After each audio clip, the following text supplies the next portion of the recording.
Hi there, I'm Lynn Branley of LWS Lynn Wardrobe Sews.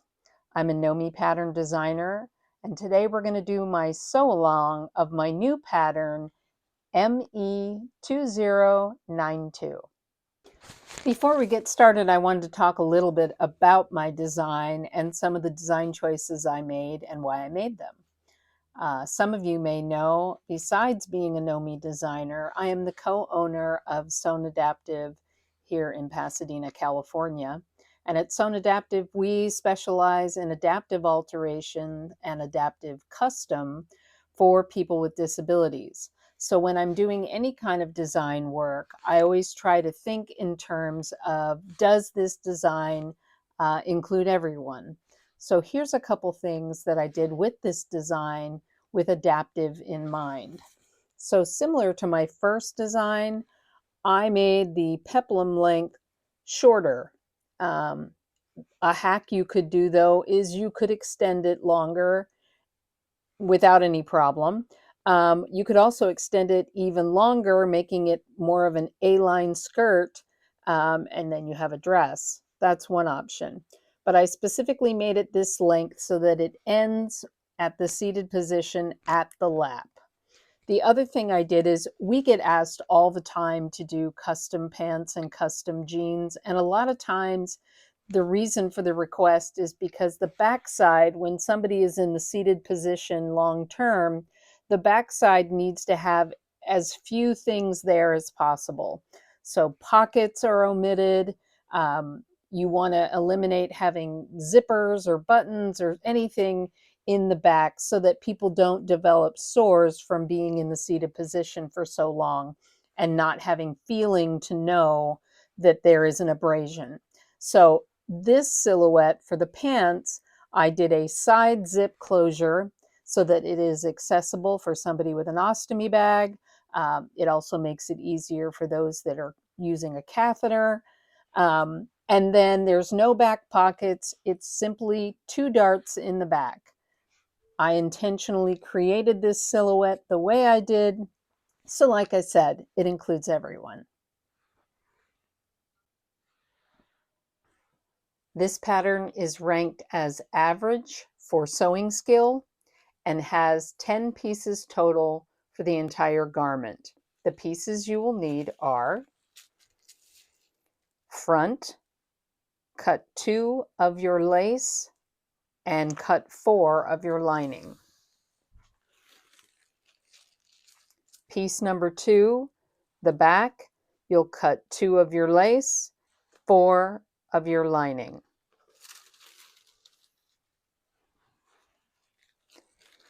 Piece 3 is the front neckline interfacing. You're going to cut 2 of interfacing. Piece 4 also of interfacing. It's the back interfacing. Cut 2 of the back interfacing. Piece 5 is the peplum front. You're going to cut it on the fold and you're going to cut 2 of your, you're going to cut 1 of your lace on the fold and 1 of your lining on the fold. And the back peplum, piece number 6, you're going to cut 2 of the lace and 2 of the lining. Then your pants pieces. You're going to cut 2 of the lace and 2 of the lining of your pants front piece. Of the back piece, you're going to cut 2 of the lace and 2 of the lining.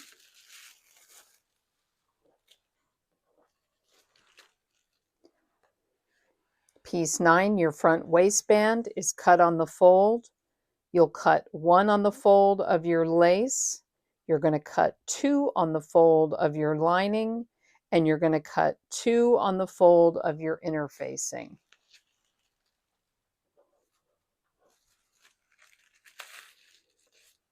The back waistband also cut on the fold. You're going to cut 1 of the lace on the fold, 2 of the lining on the fold, and 2 of the interfacing on the fold. Once you've cut all your pieces out, including your interfacing, I lay the lace with the right side up to the right side of the lining, and I based around the edge of each piece. So the most time-consuming part of this pattern is this first step. Throughout the pattern, it will go through each piece and tell you to do this.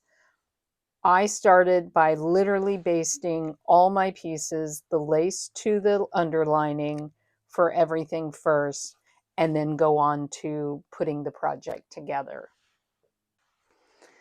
I also will do all my interfaced pieces, press them first before I do the basting.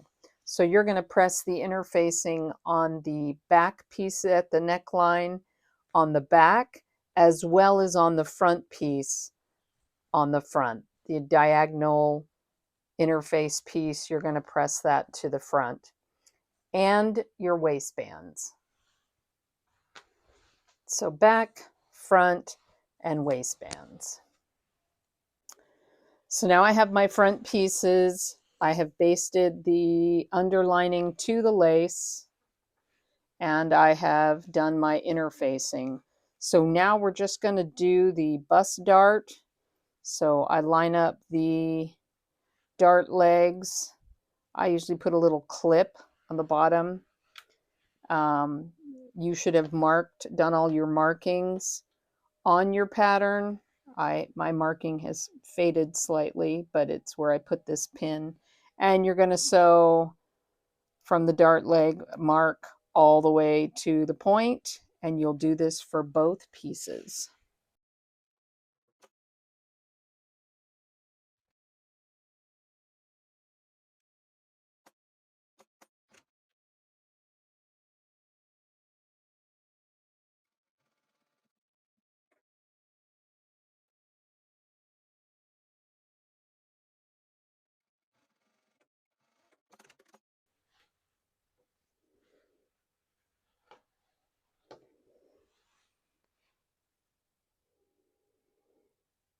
And then you will press that dart towards the side seam.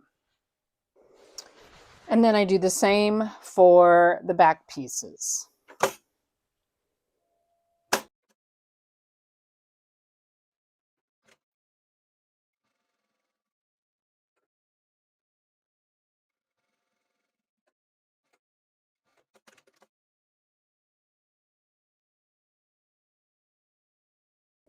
And you'll press those darts towards the center back.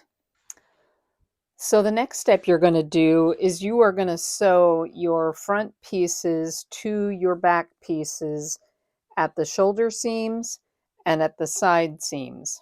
And one thing I wanted to point out about mine that's going to look a little different than what the instructions said, because this lace, which is guipure, a French lace, it's an embroidered lace, so it's heavier. And even though there's a lot of negative space and holes, it still is heavier. And then my lining is quite lightweight.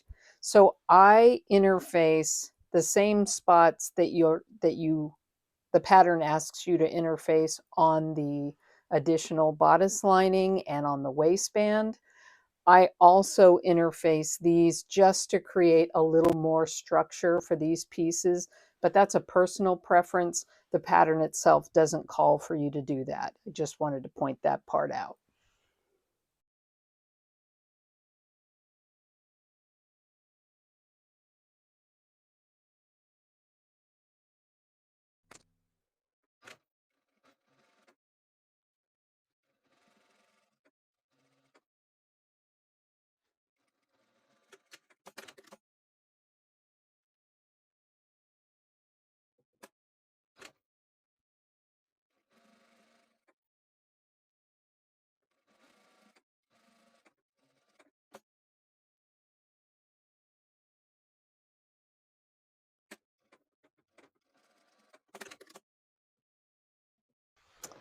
And now the pattern doesn't call for it, but I'm going to press the shoulder seams open and the side seams open before I go to the next step.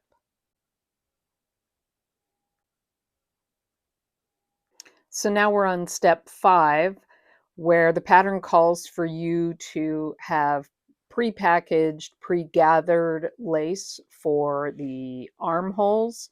I generally don't like the pre-gathered lace that's out there, so I gathered my own here. And then what you do is you pin it to the armhole, and you're going to baste it, and you're going to baste it within the seam allowance so that when we add the lining and turn it out, obviously you don't see any of that stitches, and you don't see what they refer to as the bound edge on the pre-packaged lace. You're also going to finish off the bottom by lapping the ends over one another. And I actually, there we go. So you fold it over and finish it, fold it over and finish it, but you lap it over one another and sew them like that. So do that for both armholes. So I have basted right sides to right sides of the lace in the armhole, and we're now at the bottom where the side seam is. And the way they want you to finish off this lace, so I'm here at the side seam, and they want you to fold it over and stitch it. I believe they have you slip stitch it. It all depends on your lace. And you'll do the same for the other side, and you'll sew that down, and they want you to lap it over and then continue basting so that they overlap like that. Now, step 6, you are going to place the interfacing on the front neckline as well as the back neckline on the wrong sides. And you also are going to sew your darts for both the front pieces as well as the back pieces and press them.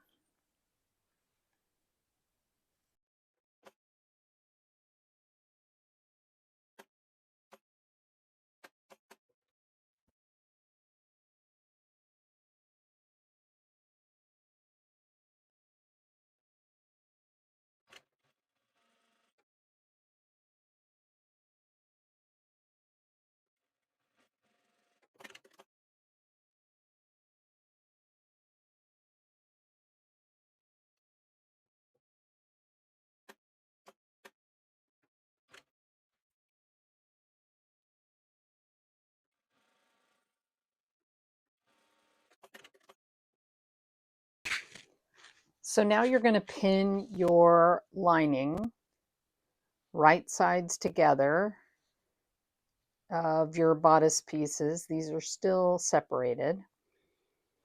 And you're going to pin from the small dot mark up and around, matching the shoulder seams, pinning that all the way around, stopping 2 inches before the center back edge.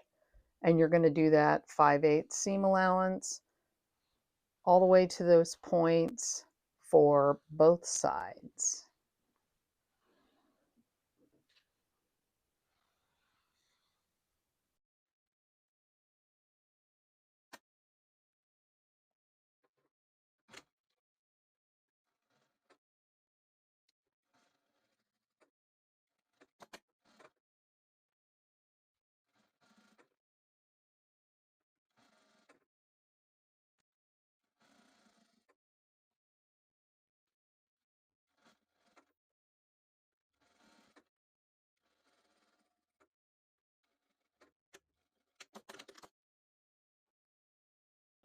So now that you've sewn the lining to the front pieces on both sides, you're going to trim this down, but you're going to stop by the time you get to the shoulder seam.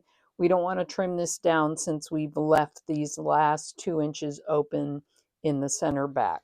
So you'll trim that out, And then we're going to turn this right sides out, and you're going to press that neck edge.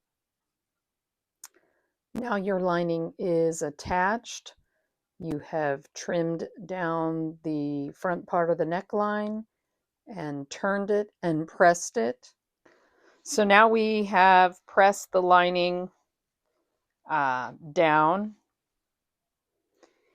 And now we are on step 8. And what you're going to do is, you see you have your lining, and then you have the right side of your top. This is the armhole, and you're going to keep all the ruffle armhole edge there inward. And then you're going to take the lining and right side of the lining to the right side of the lace armhole at the bottom of the armhole where the side seams are. So we're going to pinch that together and pin it in place. And then what we're going to do with the other side, I'll show you. So here we are at that same place where we've pinned it. And now we're going to pin the back side lining to the back side of the armhole all the way up as far as we can go, keeping everything free. And you're going to pin it to the shoulder seams, matching shoulder seam to shoulder seam. And we're going to sew that 5/8 basically from seam to seam. And then we're going to flip it to the other side, pull it through, and do the other side. So I will sew this, and then I'll come back and show you the other side, and then we will do this step obviously to both sides, both armholes.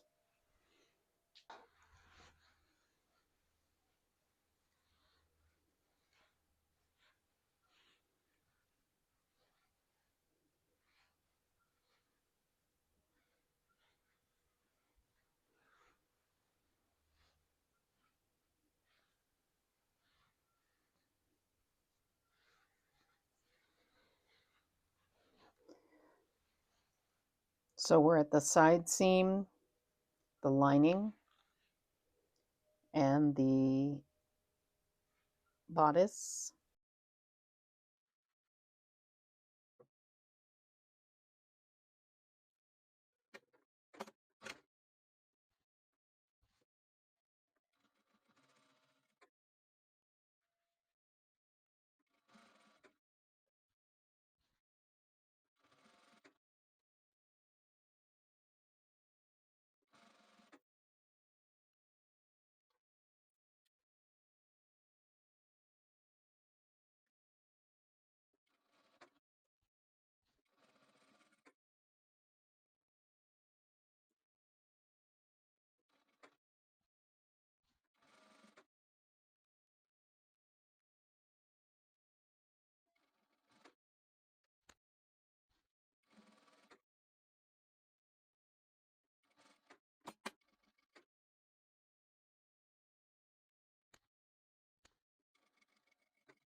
So now we've done from the side seam up to the shoulder seam, sewing the lining to the bodice at the back of the arm.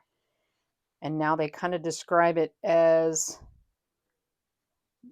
pulling it through the donut, which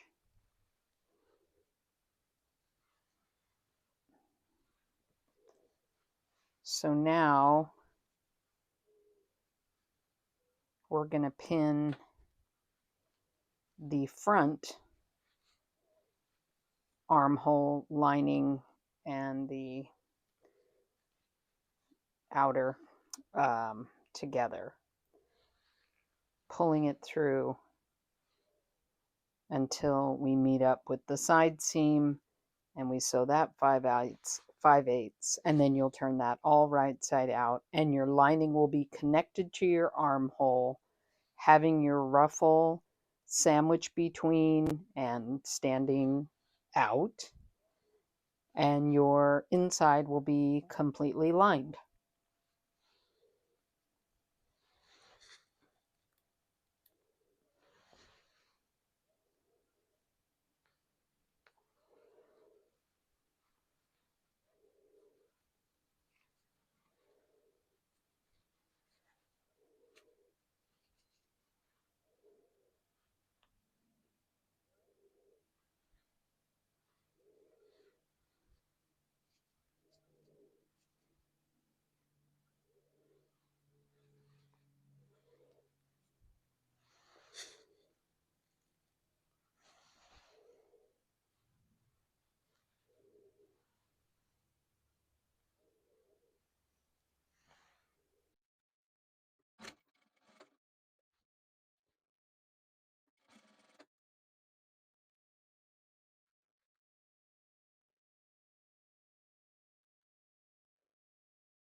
So now I pulled it through,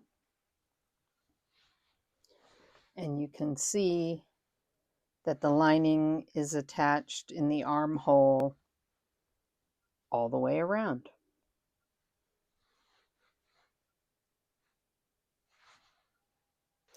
So now you're going to open up with both pieces, the lining away from the lace bodice pieces. This is center front, this is center back. And you're going to line up the large dots with the small dots. And you're going to sew 5/8 from the first large dot to the small dot, stop, come to the other side, start sewing again at the small dot, and go all the way down. Then you're going to pull your lining down, and your bodice center front will be attached along with your lining center front. Now you've turned the lining down, and you press the center front seam, the lining, and the front. So now you're going to take your front peplum piece, and you're going to sew your back peplum pieces at the side seams. 5/8 seam allowance. You'll match the notches that are on either side. You'll know that your piece is facing correctly because the two clips on the waistband are the center back. So center back.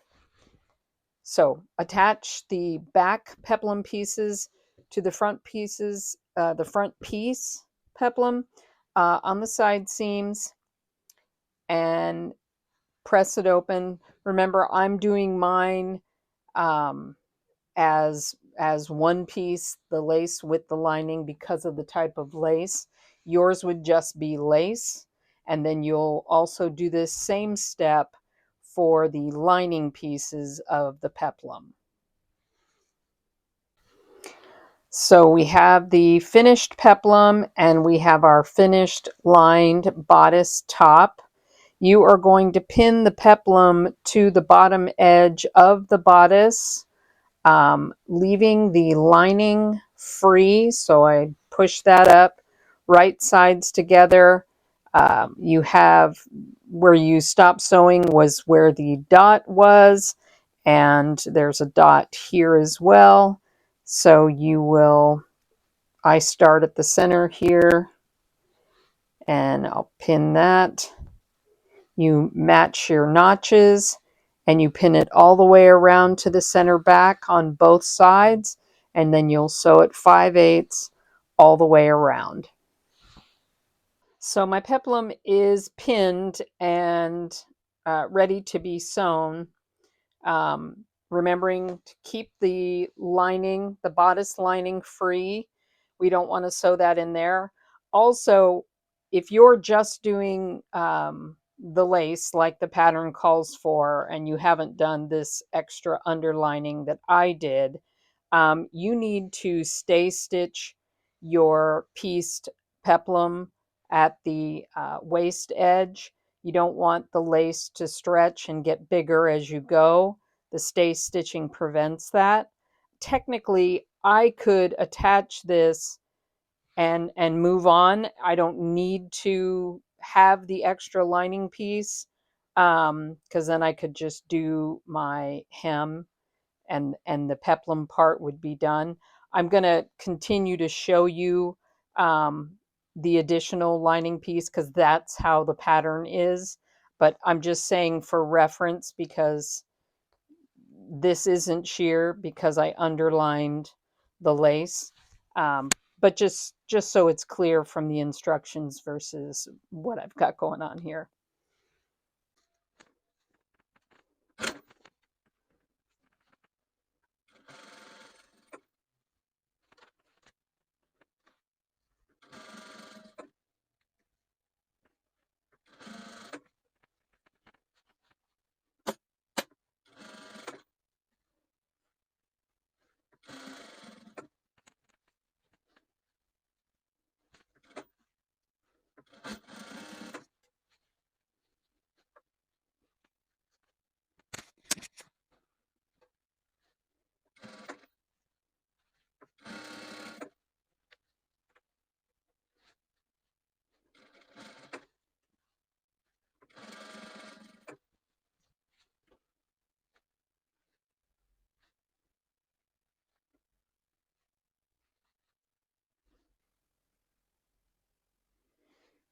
Right here is the center point of the peplum at the center front. I typically sew up to right before, and then I might take two to three stitches forward and then start the diagonal again. When it's flipped out, it gives it just a little more of a point, um, or more of a smooth point.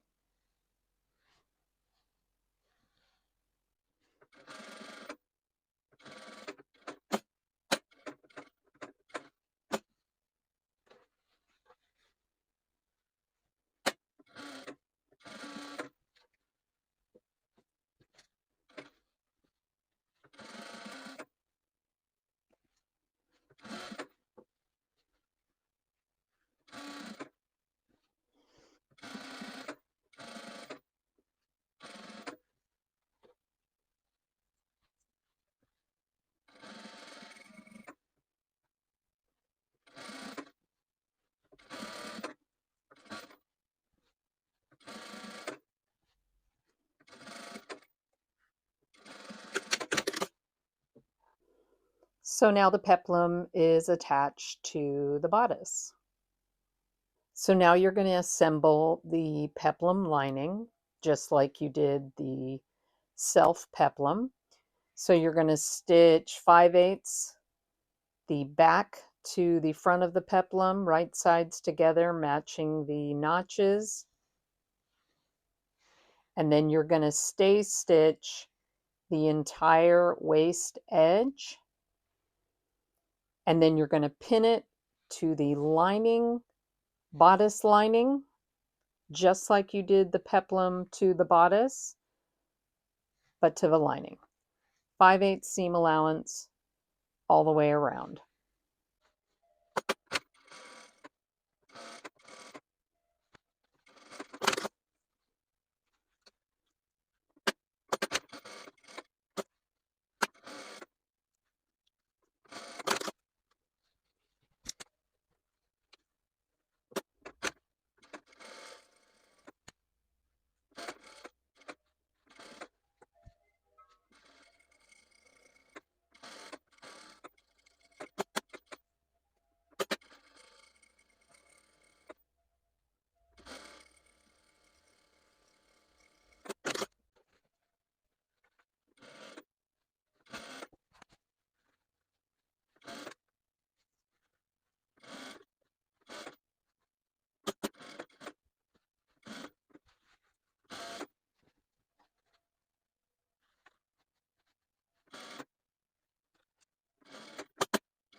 Now you're going to pin your invisible zipper to the bodice center back, making sure that your lining piece is out of the way, using a zipper foot to stitch as close as you can from the teeth. The invisible zipper, if you're purchasing them from a package, they usually give you step-by-step instructions of how to put in an invisible zipper. But you sew down the one side and then you will do the other. So I will do the first side first.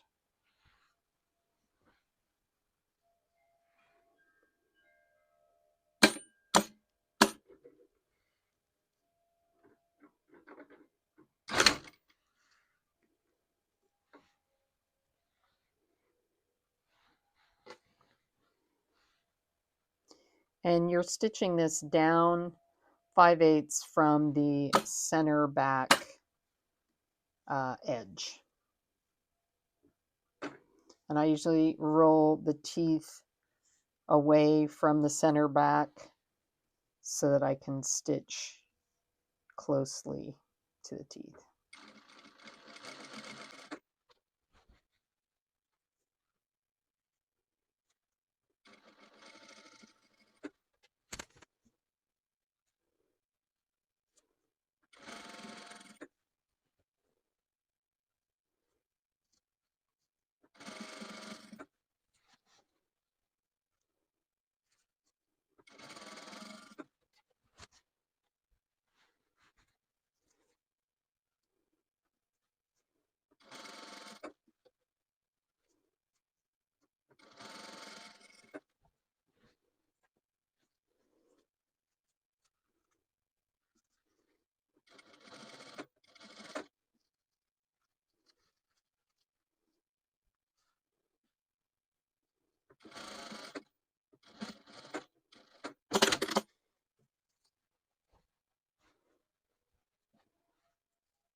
So I usually zip the zipper up after I've sewn the first side to determine where on the tape on the opposite side the seam is that is the seam where the bodice joins to the peplum.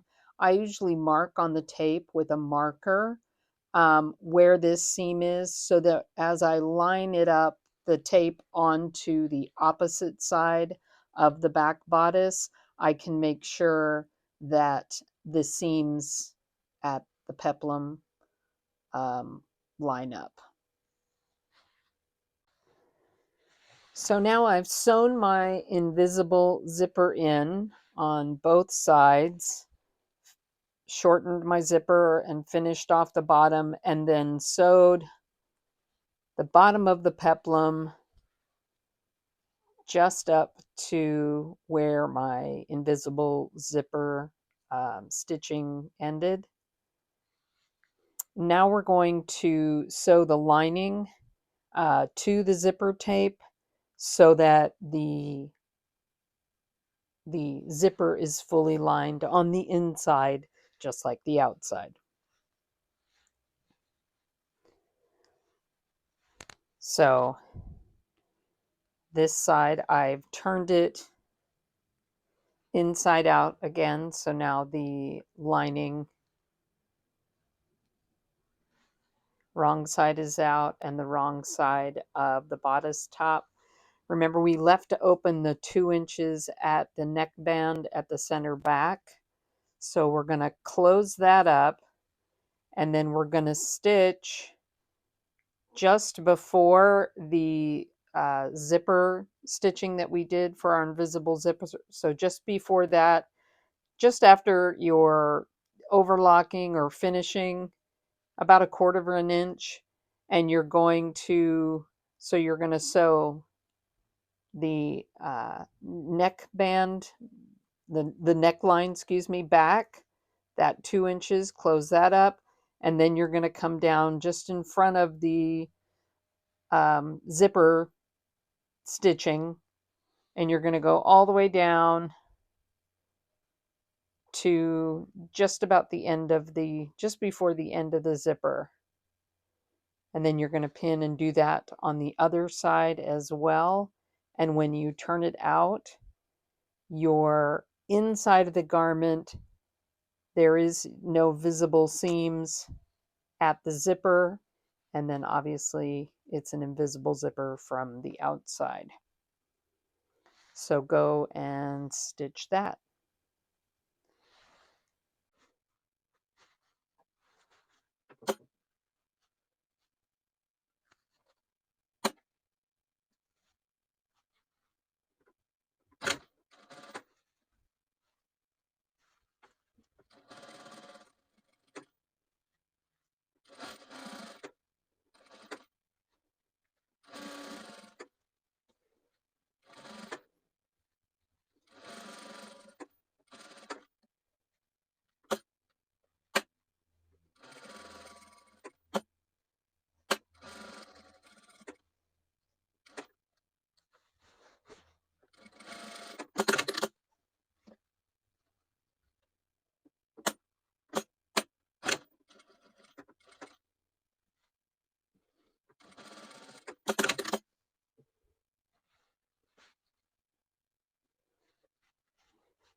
So now the garment is done, basically done. I have attached the lining to the invisible zipper on the inside, so it's fully lined on the inside. And what you're going to do last is the hems. Now they suggest the designer hem, which is turning this once 1/4, sewing close to the edge, trimming it down 1/8, turning it again, and stitching it. Because I am doing this underlay to my lace, I've already overlocked the edge. I am going to turn it 1/4 and stitch it, because then I'm going to take my lace and we will lap the gathered lace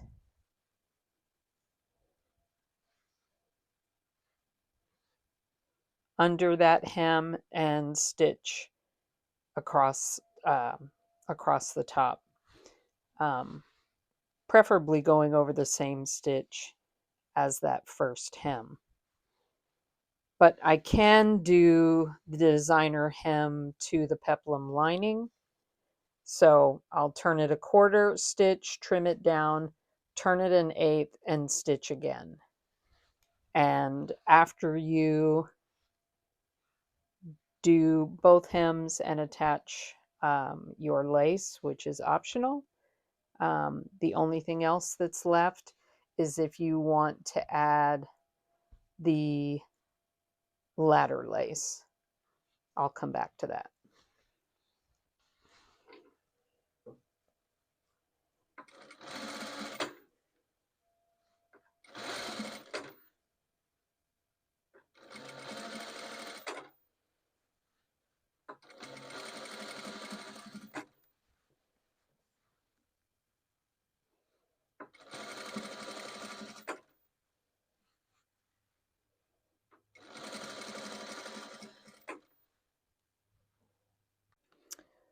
So the last step is you are going to lap your gathered lace on the bottom of your peplum hem.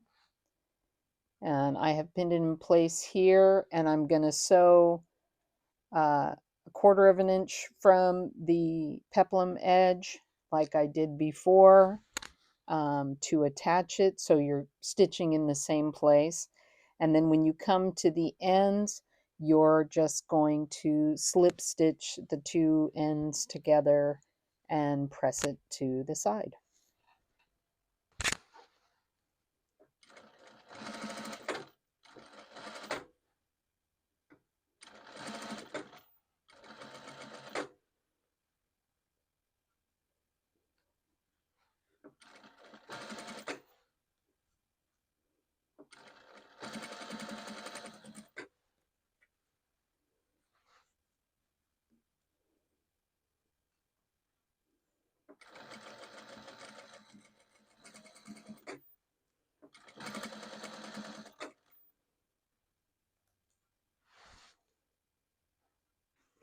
So the last step for the top, step number 27, I decided to omit for the version I just did in the sew along. Because it was all white, I wanted to keep it simple. But when I designed it, I wanted to use ladder lace to edge the neckline and then the separation from the bodice to the peplum. This is ladder lace, and you can see that there are two grooves down either side. You basically top stitch in those grooves. You're going to pin the ladder lace to the edge, starting at the center back of the neckline. You fold under a ½ inch, put it at the center back, pin it all the way around down the front, turn here, and all the way to the center back seam at the zipper. I did 2 rows of stitching. It's just top stitching all the way around. It's the last thing you do. So you just fold it under, pin it on all the way around, stitch all the way through, and that's how you apply the ladder lace. So now the top is all done. You have your lapped hem, hem the lining underneath.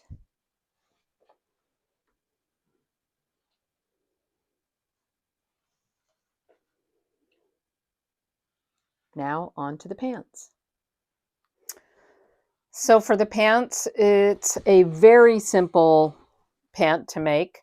You are going to have a front, a back, a front waistband, and a back waistband. You are going to baste your lace to your lining all the way around on both fronts and both backs, as well as both waistbands.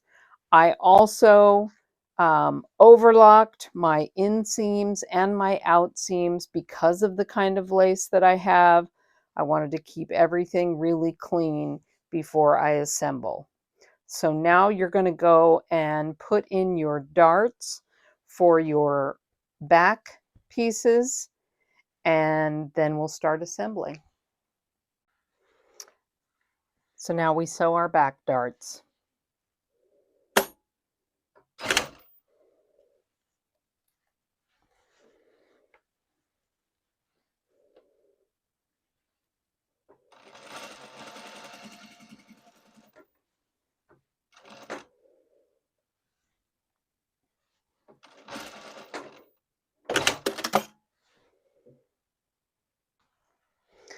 So now you're going to pin your fronts to your backs at the inseam, making sure you start pinning at the dots and matching up your notches, and you're going to sew the inseams all the way down for both pant legs.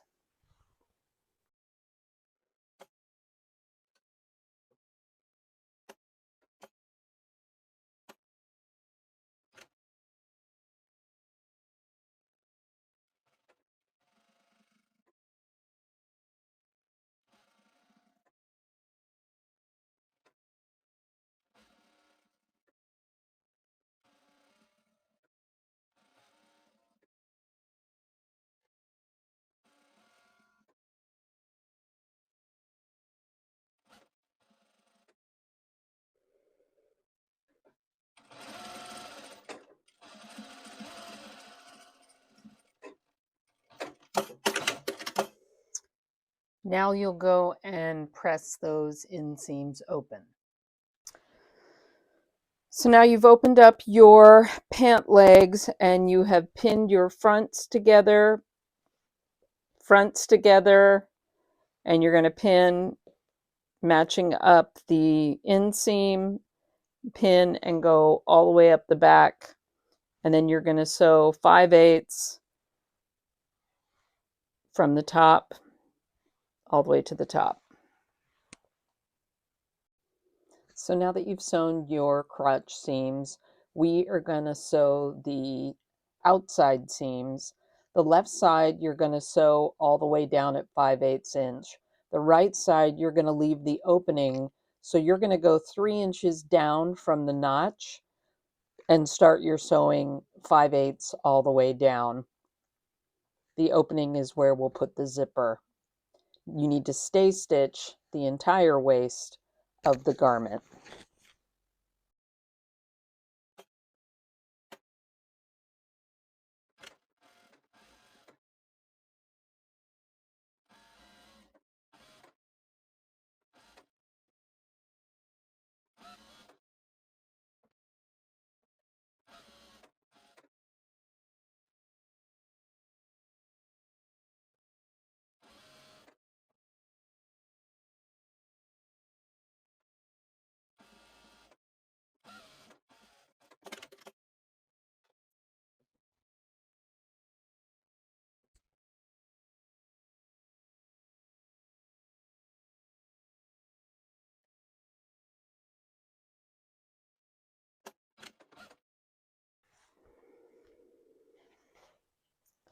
So now you're going to sew the back waistband and the front waistband together on the right side, like I've done here. You will pin it to the right side and all the way across the front, all the way across the back, and you're going to stitch 5/8, turn it up and press.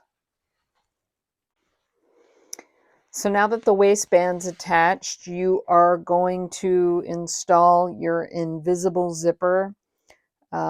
This is step 8 on the pants pattern. You're going to install it here on the right side down to the open. Once you install it to the opening length, you will cut it down and finish off the bottom, and then we'll go on to the waistband. So now I'm going to sew in the invisible zipper.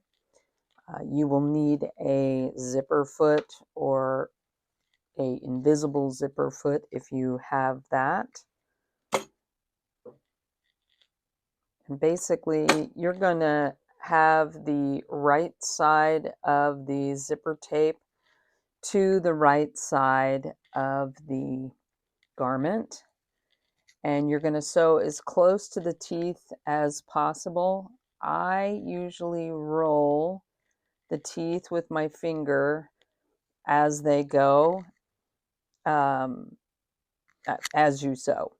And when I do that, I am trying to get right before kind of the molded coil of teeth so that the teeth can go through the zipper slide, but that you don't see any of the fashion fabric from the outside. The zipper is then hidden in the seam, which is what makes it an invisible zipper. I usually lay this down and make sure that my sewing distance from where the stitching happens to the edge of the fabric is about 5/8.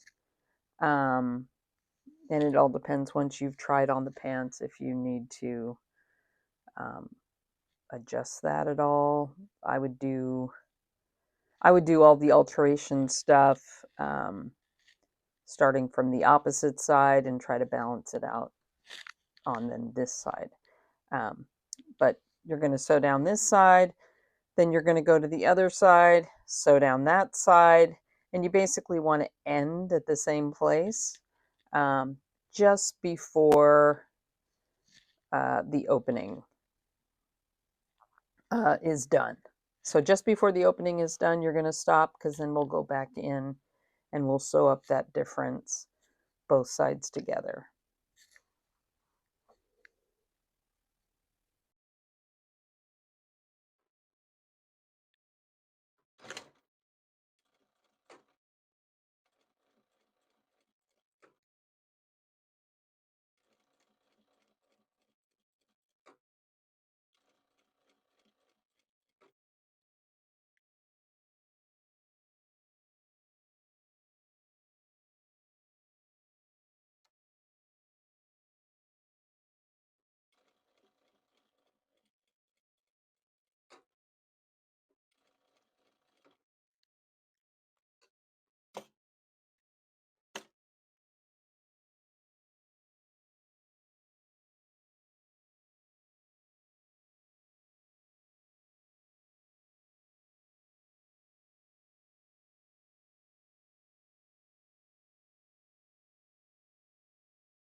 So once you've sewn down the left and the right side of the zipper tape, I leave a little opening, like 1 inch, at the bottom of each side so that I can zip it up and then thread the remaining zipper to the inside before I shorten it. And I will go in and close up that inch from the inside after I've altered the zipper. So from the inside now, you just pull the remaining zipper tape through that little 1 inch opening, and then you're going to cut your zipper down. But that 1 inch right there, you're going to close that up to where you started stitching the outseam. So I start a couple stitches down from where I ended stitching in my zipper. I move everything out of the way to the right there, and I will stitch down and meet up with the side seam stitching.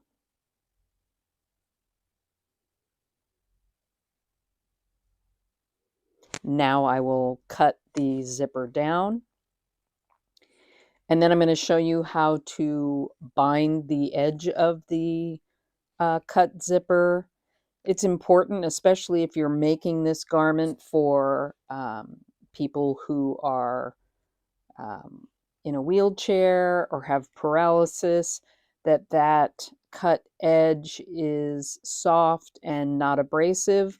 So let me show you how to bind the end of your cut zipper. I cut a small square of the lining. I will press it so that when it wraps around, it, it covers the corners of the zipper. But basically you want to line it up.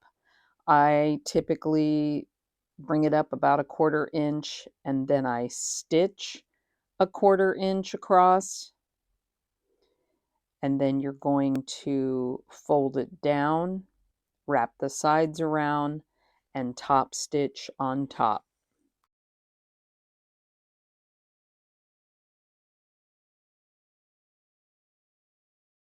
Now you'll fold that lining down. You will wrap the sides around and you will fold the back twice, and then you will stitch across the top, enclosing the entire end of the zipper.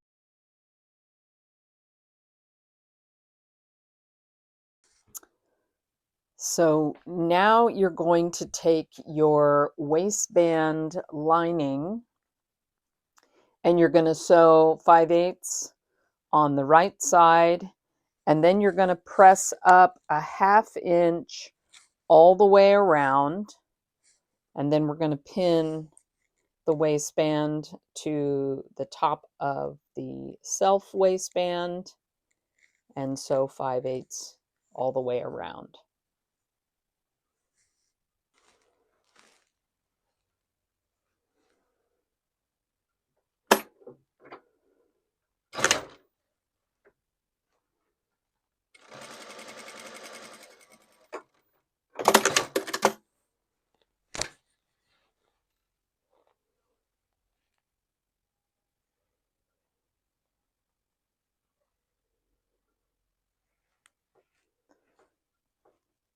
And press it open. Now you're going to sew on your waistband.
So now you're going to press the waistband up, and you're going to edge stitch the seam allowance up to attach it to the lining.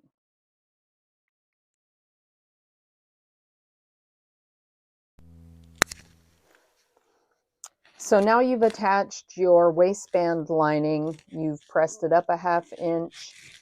I'm going to go back and edge stitch. You're going to slip stitch the lining, waistband lining to the zipper tape, so that that's all enclosed. Um, you can stitch in the ditch to attach your waistband lining, or if you'd like, you can hand whip stitch it to the stitch line there of the self waistband. But from there, your pants are done other than your hem. They suggest turning it up, turning it a quarter, and top stitching. I may or may not do it that way just because of how much drape uh, my lace and my lining have. I may stabilize that hem and turn it up. I'm going to determine that, but a hem is a hem. It depends on what you're using, so you can do whichever method you prefer. One thing I wanted to go over, though, with regards to this style of pants relative to adaptive sewing is that if making it more accessible for medical devices benefits somebody from having the zipper closure on the opposite side, you absolutely could put the zipper on the left side and have the opening on the left side. You basically do the reverse of all the instructions in the pattern. And then one other thing I wanted to point out is that when in the seated position, so I've turned it so we have a profile view, when in the seated position, the rise tends to shorten. When people are seated, there is a lot more fabric here than is desirable usually, especially for a wheelchair user. And so what I will typically do is I will tilt the waistband slightly. You get the measurement when they're seated from basically the uh, center crotch seam up to where their waistband actually hits when seated. And so what you can do is you can sort of grade down the front, when you're cutting it out, grade down the front to match that measurement, but then also raise up the back because they're seated and obviously it's accommodating their backside and they don't want it to ride down as they are pushing. So I will literally make the waistband like this, lengthen the back, shorten the front. You may have to add an additional length to the waistband, but that's, easy enough to do. You take that measurement when you do that. But just something to point out, because otherwise this is a really great pant because there's no details on the back like pockets, and the fact that it's a side zip, and it's a super easy make otherwise.